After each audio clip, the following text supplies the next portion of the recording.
सहर मैम और सना मैम के वास्ते एक सवाल है। आप फिल्म इंडस्ट्री छोड़ के ये इंडस्ट्री को कैसे आए, मतलब रीजन क्या है आपका?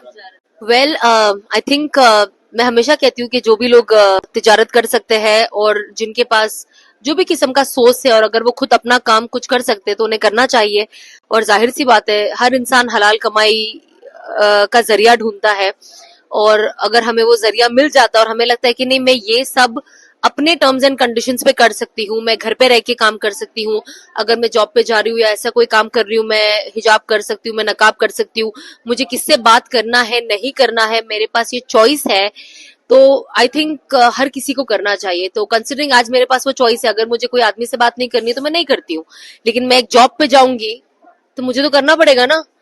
तो आई थिंक इसके लिए मुझे तिजारत करना और खुद का बिजनेस करना ज्यादा पसंद है, ताकि मैं अपने मर्जी के हिसाब से काम कर सकूं। और अगर आगे मुझे और चेंजेस करने हो अपनी जिंदगी में, जैसे ऑब्वियसली मैं चाहूंगी कि मैं एक दिन फुल नकाबी हो जाऊं, मेरा शक्ल बिल्कुल भी दिखाई ना दे, तो भी मैं हया को कंटिन्यू कर सकती हूँ कि भाई अब मैंने अपना फेस कवर कर लिया है पूरी तरीके से और अब मैं बिल्कुल भी नजर नहीं आऊंगी, मेरा चेहरा कहीं नजर नहीं आएगा। लेकिन कंसिडरिंग ये बिजनेस मेरा है, मुझे कोई जॉब से निकाल नहीं सकता।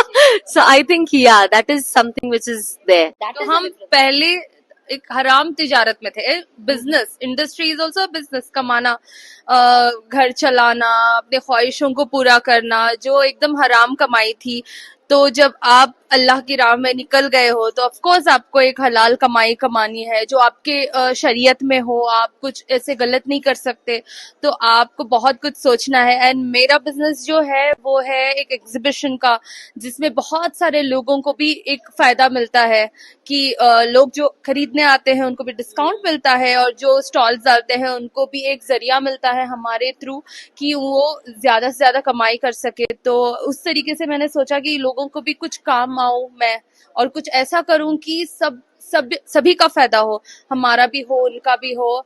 तो उस तरीके से हमने कुछ ऐसा प्लान किया बैंगलोर में कि सबका फायदा हो और ऐसे एग्जीबिशंस करूं अल्हम्दुलिल्लाह। तो यस, हमारी माँ खतीजा भी कोनो भी ताजिर थे। तो मैम आज के डेट में वुमेन्स जो ऐसे बिजनेस करते हैं तिजारत, तो उसमें बहुत सारे लोग ट्रोल्स करती हैं, तो आप उन लोगों को कैसे डिफेंस करोगे? एक्चुअली एक प्रॉब्लम भी है यहाँ पे, लोग बार बार सिर्फ ये एक चीज को जहन में रखते हैं कि हमारी माँ खतीजा ताजिर थे और तिजारत करते थे, और हमें क्यों ट्रोल किया जाता है, क्योंकि उनके तिजारत में और हमारे में बहुत फर्क है। जब माँ खतीजा तिजारत करते थे तो वो किसी मर्द से इंटरेक्शन नहीं करते थे, हम कर रहे हैं। सेकंड, उनके पास बहुत सारे मर्द थे जो काम करते थे लेकिन वो कभी उनसे डायरेक्ट बात नहीं करते थे, लेकिन हम कर रहे हैं। वो जो मैसेज देते थे कि मेरा ये काम हो जाए, जो उनकी खादिमाएं होती थी, जो उनके साथ जो औरतें होती थी, वो मैसेज को आगे लेकर जाती थी और मर्दों को बताती थी।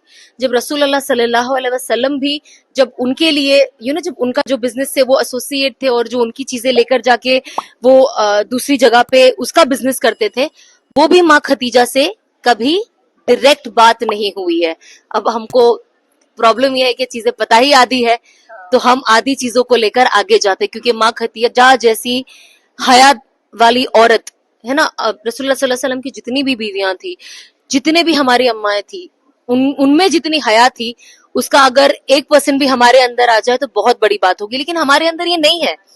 तो यहाँ पे एक ऑब्जेक्शन उठता है, जो सही बात है। देखिए, मैं अपनी तिजारत करने के लिए अब मैं शरीयत बदल दूंगी, कहूंगी नहीं ये भी हो जाए, तो ये गलत बात है ना। मैं भी इसीलिए चाहूंगी कि मेरे लिए भी एक जरिया बने जहां पे मैं भी आगे जाकर कोशिश करूं कि मैं भी किसी मर्द से डायरेक्टली बात ही ना करूं, और मेरे पास लोग अंडर हो या कोई मेरे लिए काम करता हो जो मेरा मैसेज आगे लेकर जाकर करे, क्योंकि जाहिर सी बात है कि इंसान जो तिजारत करता है, अल्लाह ने उसको जरिया दिया है ना। तो जब वो जरिया दिया, वो दूसरी चीजों के लिए भी वो उसे यूज करे। जाहिर सी बात है, माँ खतीजा तिजारत करते थे, आप भी तिजारत करें, लेकिन अगर आप उनका एग्जाम्पल दे रहे तो फिर आप उनकी वो जैसे करते थे आप वैसे करिए। हमारे अंदर वो भी है नहीं, अल्लाह करे वो हमारे अंदर आ जाए और हम भी वो चीज को सीखे, हम भी वो चीज को समझे। और मैं खुद भी चाहती हूँ कि कल को मेरा एग्जीबिशन हो तो मैं ओनली लेडीज रखूं, जिनके भी हस्बैंड है इनको पैसे दे दीजिए, कार्ड दे दीजिए और बाहर ही रुकिए, प्लीज अंदर मत आइए। तो इंशाल्लाह मैं भी चाहूंगी कि मैं एक ऐसी जगह पे पहुंचूं और मैं इस तरीके के इवेंट्स को ऑर्गेनाइज कर पाऊं जहां पे हर किसी की मॉडेस्टी का ख्याल हो, जहां पे हम कुछ शूट ना करें, जहां पे हम कुछ पोस्ट ना करें, हमको कुछ नहीं करना है।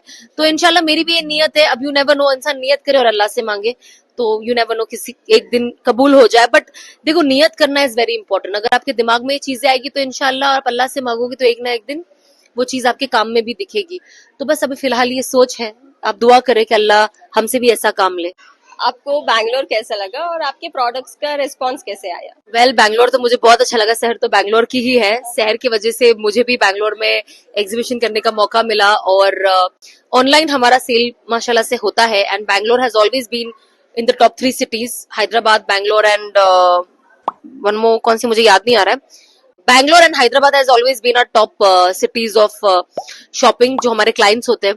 तो मुझे बैंगलोर में आना चाहती थी मैं, एंड देन फिर शहर से बात हुई ना, देखा शहर तो बैंगलोर में रहती है, तो जाहिर सी बात है मुझे क्राउड का अंदाजा नहीं था यहाँ पे, बिकॉज यू नो हैदराबाद में थोड़े नवाबी लोग होते हैं ना, तो उनका शौक होता है। बैंगलोर में मुझे आइडिया नहीं था कि लोग पसंद करेंगे, क्या करेंगे, कैसे करेंगे, क्योंकि ऑनलाइन जो खरीदते हैं उनका एक इंडिविजुअल टेस्ट होता है, लेकिन जब आप एक एग्जीबिशन लेके ऐसे शहर में आते हो तो मेजोरिटी का टेस्ट क्या है आपको नहीं पता। But I was very impressed and Bangalore has always been very nice. And मुझे इतने सारे अच्छे अच्छे लोगों से एग्जीबिशन में मिलने का मौका मिला।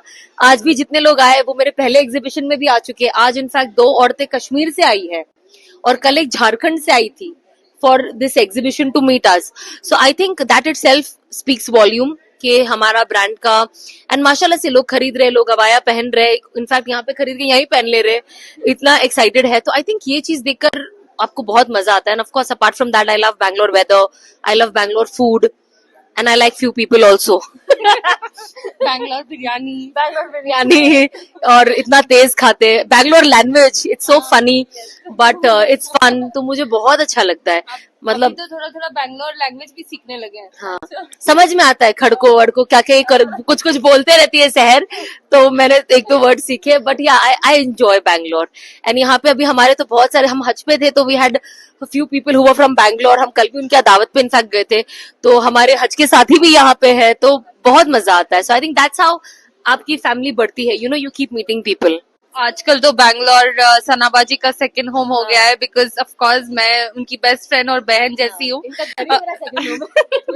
बैंगलोर एक मायका जैसा हो गया है सनाबाजी के लिए। जब भी आपको माइंड रिफ्रेश करना है, कुछ भी अच्छे लोगों से मिलना है, या फिर आपको तिजारत भी करनी है उसके साथ साथ, तो yes, and Bangalore is always so welcoming. इतना सारा प्यार मिलता है बैंगलोर में, तो अल्हम्दुलिल्लाह। एंड ऑल्सो उसके साथ साथ आई थिंक बैंगलोर की कितनी सारी लड़कियां मुझे भी आके मिलती हैं और एग्जीबिशन में भी मिलती हैं, जो कहती हैं कि सनाबाजी की वजह से बहुत इंस्पायर हुए हैं वो लोग। तो it feels very nice. I think Bangalore में एक बड़ा चेंज और ट्रेंड लेके आई है सनाबाजी विथ हर हिजाब एंड अबायाज।